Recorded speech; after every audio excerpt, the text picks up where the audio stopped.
j'espère que vous allez bien. Aujourd'hui, je vais faire une petite vidéo story time pour vous parler de mon rapport au corps. Donc, étant donné que c'est un sujet qui revient quand même souvent, notamment avec les femmes que j'accompagne, je pense que ça peut être intéressant d'aborder du coup ce sujet-là, tout en sachant que moi, ayant été vaginique, j'ai moi-même souffert de moqueries, d'un mal-être assez profond par rapport justement à mon corps, à mes formes, à mes bourrelets, à mes boutons. Et du coup, je pense que c'est intéressant d'en parler un petit peu avec vous, de vous dire un petit peu comment je m'en suis sortie, pourquoi aujourd'hui je m'assume, comment j'ai fait, qu'est-ce que j'ai pu mettre en pratique au niveau des d'exercices donc, à essayer, à appliquer pour se reconnecter à soi. Donc il faut savoir que j'ai pas toujours été comme je suis aujourd'hui, dans le sens où il y a une époque, quand j'étais notamment petite, j'étais très très maigre. Et il faut savoir que je suis née avec un handicap, donc un handicap au pied gauche, un pied bovarus équin pour être plus précise. Et c'est-à-dire qu'en fait mon pied gauche était à l'envers, était retourné. Donc je ne pouvais pas marcher normalement quand j'étais petite. Donc j'ai dû être opérée, j'ai dû porter tout un matériel sur moi, assez lourd, assez voyant pendant beaucoup d'années. Et du coup, quand j'étais petite, on pouvait remarquer que je ne marchais pas normalement, on pouvait remarquer que je ne courais pas normalement. Et bien évidemment, j'ai subi beaucoup de moqueries. J'avais en plus une maladie, une malformation en fait au niveau du dos. Donc une partie du squelette, on va dire, plus forte que l'autre. Et en fait, ça se voyait quand j'étais petite, on le voyait plus que maintenant. Et du coup, j'étais maigre, timide, très réservée, très renfermée sur moi-même, du fait justement de ce qui m'est arrivé à la naissance et de ces malformations que j'ai vécu vraiment difficilement quand on est petit. Hein. Tout le monde a connu ça, je pense. On subit beaucoup de moqueries, on est surprotégé par nos parents, même trop protégé. On a tendance à ne pas pouvoir faire tout comme tout le monde, surtout quand on est fragile, plus vulnérable en fait. Du coup, on n'est pas totalement préparé à ce qui va nous arriver plus tard. C'est malheureux, mais c'est vrai. Et du coup, arrivé à l'adolescence, ça s'est empiré dans le sens où j'ai fait le yo-yo en fait. J'ai fait le yo-yo et puis je m'assumais pas du tout en tant que fille. Comme je le précise dans beaucoup d'articles, dans beaucoup de posts Instagram, j'ai occulté mon vagin, mais j'ai pas occulté que mon vagin. Je pense que j'avais également un vrai rejet par rapport au corps, en fait, notamment quand je suis devenue une femme, en fait, quand j'ai commencé à avoir la poitrine qui ressort, les poils, les vergetures, enfin tout ce qu'on connaît, quoi, les boutons. Et du coup, forcément, tout ça, ça a provoqué en moi un profond mal-être de voir mon corps changer comme ça, mon corps de petite fille. Déjà, ça n'avait pas été facile quand j'étais petite, mais de me voir devenir femme, c'était juste horrible. Parce que je voyais certaines copines à moi, alors certaines avaient plus de poitrine, et d'autres étaient plus grandes. Enfin, il y avait toujours quelque chose. Certaines avaient beaucoup de boutons. Moi, j'en avais pas beaucoup, mais j'étais pourtant très très mal dans mon corps parce que je n'arrivais pas à trouver en fait, je dirais un équilibre et j'avais pas l'impression de correspondre aux critères de beauté en fait de l'époque. Surtout qu'en plus, à l'époque, ça date d'il y a quand même 15 ans, hein, donc il n'y avait pas encore tous les réseaux sociaux d'aujourd'hui. Il n'y avait pas tous les médias. Enfin bon, c'était quand même très différent. Alors que pourtant, à l'époque, j'étais quand même déjà très très mal dans ma peau. Mais quand même, et quand j'étais ado, je portais que des vêtements très larges, très amples. J'étais pas... je faisais rien pour qu'on me remarque en fait. Je faisais tout pour me cacher. Parce que mon corps ne me plaisait pas en fait.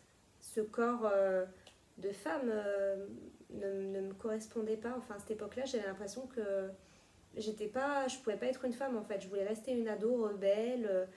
Euh, faut savoir que mon entourage, alors je vais pas préciser quel type d'entourage, mais j'ai quand même vécu pas mal d'humiliation, on va être honnête. Enfin, aujourd'hui, je m'en rends compte, à l'époque, pour moi, c'était normal, limite, de subir des moqueries, des humiliations, qu'on te dise ah bah tiens, faudrait quand même que tu maigrisses parce que bon, là, t'as des bourrelets, là, t'as des poignées d'amour, là, t'as des grosses fesses, tu as des hanches, tu as ci, tu as ça. Le moindre petit bouton sur le visage, oh là là, mais qu'est-ce que tu as? Faut te mettre de la crème, faut cacher ça, quelle horreur, enfin voilà. Donc du coup, c'est vrai que vivre ça quand on est ado, bon, je pense que tout le monde l'a vécu, je pense, une majorité quand même. Mais mine de rien, il n'y avait pas seulement que ça aussi. Je sentais bien que j'étais pas, j'étais pas une ado comme tous les ados. Je pense que mon hypersensibilité en fait à cette époque-là n'était pas bien perçue en fait. Aujourd'hui, je me rends compte quand on est hypersensible, beaucoup de gens ne comprennent pas en fait. Très peu de gens peuvent se mettre à notre place, mais ça c'est encore un autre sujet. J'en parlerai dans une autre vidéo. Mais en tout cas, voilà, faut savoir que mon rapport à mon corps était vraiment au plus bas. La preuve, parce que si je dois ressortir des photos, vous allez pas me reconnaître, j'étais pas du tout dans les mêmes styles vestimentaires, très très noir, très sombre, très dark, très gothique, rien à voir avec mon style de maintenant. Et rien à voir avec mon moi de maintenant, si je puis dire. Parce qu'aujourd'hui, comment je m'en suis sortie, ça c'est la bonne question. Je m'en suis sortie il y a pas si longtemps que ça en fait, parce qu'il faut savoir que ben, pendant chaque vacances, alors surtout les vacances d'été, hein, on connaît tout ça, mais forcément là, vous arrivez sur la plage ou à la piscine, vous commencez à regarder tout le monde, vous vous comparez, vous vous dites waouh, mais elle a une taille mannequin, elle a une taille de guêpe, elle a des seins bien, une belle poitrine, elle a des fesses bien bombées, elle a pas de bourrelet, elle a pas de graisse, elle a pas de peau d'orange. Voilà, vous avez quand même plein d'exemples en fait. En général, il y a toujours des exemples autour de nous pour nous rappeler qu'on n'est pas. Enfin, pour nous rappeler qu'on n'est pas parfaite. En même temps, pour moi, la perfection n'existe pas. Et si ces personnes-là, en fait, vont être parfaites selon nous, bah, parce qu'elles ont des belles poitrines ou les fesses bien bombées ou pas de hanches, et ben peut-être qu'elles ont d'autres complexes que nous, au final, des attributs que nous on va avoir qu'elles n'auront pas elles, des atouts que nous on aura, bon bah que d'autres personnes ne verront pas sur elles. Donc c'est là où je voulais en venir. Mais c'est vrai que il y a encore pas si longtemps, j'arrivais pas en fait à accepter mon corps et à occulter, enfin pas à occulter, et à en fait laisser, je dirais, mon vagin, ma poitrine, à les mettre en valeur en fait. C'était juste pas possible dans ma tête, c'était inconcevable en fait. Surtout le sexe, c'était pour moi, il y a encore un an, c'était pas du tout possible. Je m'imaginais pas du tout pouvoir parler comme ça de sexualité, être aussi à l'aise face à une caméra pour parler de tout ça. Et c'est vrai qu'aujourd'hui, en fait, pour moi, c'est simple, en fait, c'est évident. Il faut pas rester comme ça, c'est pas possible. On ne vit pas en fonction du regard des gens, en fait. C'est pas possible. Les gens ne sont pas à notre place, les gens n'ont pas notre histoire. Et les gens, surtout, en fait, ils s'en foutent, à vrai dire. Ils vous jugent, mais eux, ils ont leur vie à côté, ils ont leurs problèmes, ils ont leurs trucs. Donc, à la limite, dans votre vie, si vous souhaitez vraiment être heureuse, être accomplie, être en harmonie, vous savez déjà vers quel type de personne vous tournez. Et du coup, je sais que à partir du moment où on change le regard qu'on a de soi-même, en fait, on attire des personnes comme nous. On attire des personnes bienveillantes. Évidemment, il faut modifier son regard envers soi-même, mais de la bonne manière. Pas, pas faire l'inverse, inverser la tendance, surtout pas. Non, non. Justement, il faut prendre le temps de se contempler dans le miroir, se regarder, s'observer. même nue en fait. Ça, ce sont des exercices que j'applique beaucoup maintenant, mais qu'il y a encore quelques années, je n'étais pas capable d'être nue comme ça face à un miroir pendant quelques minutes à me contempler, à observer ma vulve. C'était pas possible. Jamais je me serais imaginé faire ça. Dans ma tête, fallait que je me cache. Parce qu'une femme doit se cacher, en fait. C'était ce que je pensais avant. Voilà, tout simplement, une femme qui se montrait trop, on va dire, à la plage ou à la piscine, qui montrait son décolleté ou en string ou autre, pour moi, c'était vulgaire, c'était... Enfin, voilà, j'avais vraiment des idées très, très erronées. Et puis, même par rapport au corps, en fait, pour moi, le corps de la femme ne devait pas être mis comme ça. Évidemment, on est dans une société où le corps de la femme, maintenant, hein, surtout aujourd'hui, n'est pas mis en valeur de la bonne manière, en fait. Je trouve qu'on met beaucoup, beaucoup le superficiel en avant. C'est la chirurgie esthétique, j'ai rien contre, mais je trouve qu'il y a beaucoup d'abus quand même. C'est mauvais pour la santé, c'est mauvais pour le corps. Enfin bon, ça c'est encore autre chose aussi, mais c'est pas la réalité en fait, c'est juste pas possible. On peut pas être parfait et on est très bien comme ça. En fait, on a tout un charme, on est toutes des princesses, on est des femmes, on est toutes des princesses. Voilà, que tu sois forte, maigre, anorexique, en surpoids, mais tu es une princesse. Voilà, tout simplement, il n'y a pas de t'es moche, t'es trop ceci, t'es trop cela, c'est juste pas possible. Et du coup, évidemment, pour améliorer mon regard envers moi-même, j'ai adopté plusieurs looks déjà, forcément, ça passe déjà par là. Plusieurs coupes de cheveux, couleurs, plusieurs styles vestimentaires différents. Maintenant, c'est vrai que depuis que je suis guérie du vaginisme, évidemment, il y a énormément, énormément de changements qui se sont opérés, même dans ma façon de m'habiller. Il y a une époque, jamais je me serais mise en petite robe bleue comme ça, en petit décolleté, avec un petit bandeau dans les cheveux. Ça me serait jamais venu à l'idée non plus. Et tout ça, en fait, je le dois bien aussi au programme de MAM, qui m'a énormément apporté. Donc si vous voulez en savoir plus, d'ailleurs, je vais vous mettre le lien vers le programme pour que vous sachiez un petit peu de quoi on parle. Mais en tout cas, c'est un programme très complet qui m'a énormément apporté, surtout, surtout, surtout sur mon rapport au corps et ma méconnaissance de l'anatomie féminine, clairement. Et bien entendu, après, c'est tout un travail à faire. Ça commence déjà par voilà, se contempler, par se mettre en valeur, oser mettre des tenues quand en normal vous ne porteriez pas, oui c'est ça. Oser sortir de sa zone de confort en fait, se mettre en valeur. Alors soit tu te maquilles, soit tu te maquilles pas, ça c'est encore autre chose. Moi il y a des jours où je suis maquillée, d'autres où je suis pas maquillée et où je sors, je me mets le challenge, je me dis tu sors dans la rue comme ça, c'est tout. Voilà, t'as envie de te montrer à nu, et bah fais-le en fait. Je dis pas que c'est facile, mais ça passe déjà par quelques exercices. Je dirais surtout le fait de se toucher, de se caresser, de se donner de l'amour, de la douceur. C'est hyper important de se contempler tous les jours nus, de se dire à quel point on est belle, à quel point on est intelligente, à quel point on est importante. On est une princesse. Voilà, c'est ce qu'il faut se rappeler. Et ce n'est pas narcissique de se le dire en fait. C'est tout à fait naturel. Voilà, on a un corps.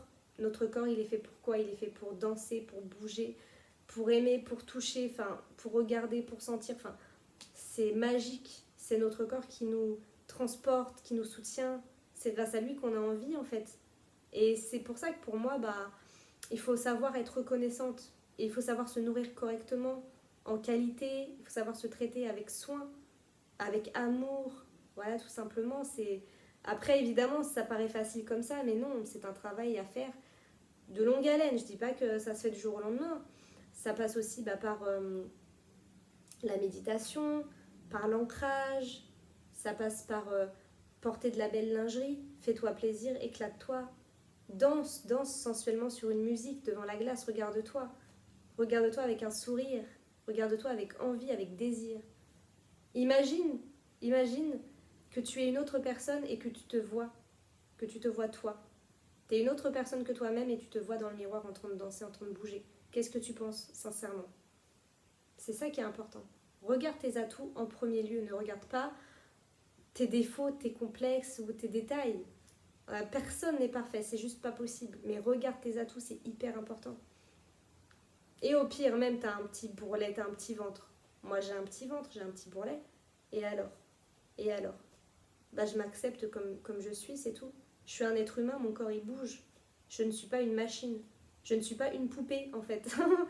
Voilà, tout simplement. Je m'alimente parfois bien, parfois moins bien. Mon corps, il bouge.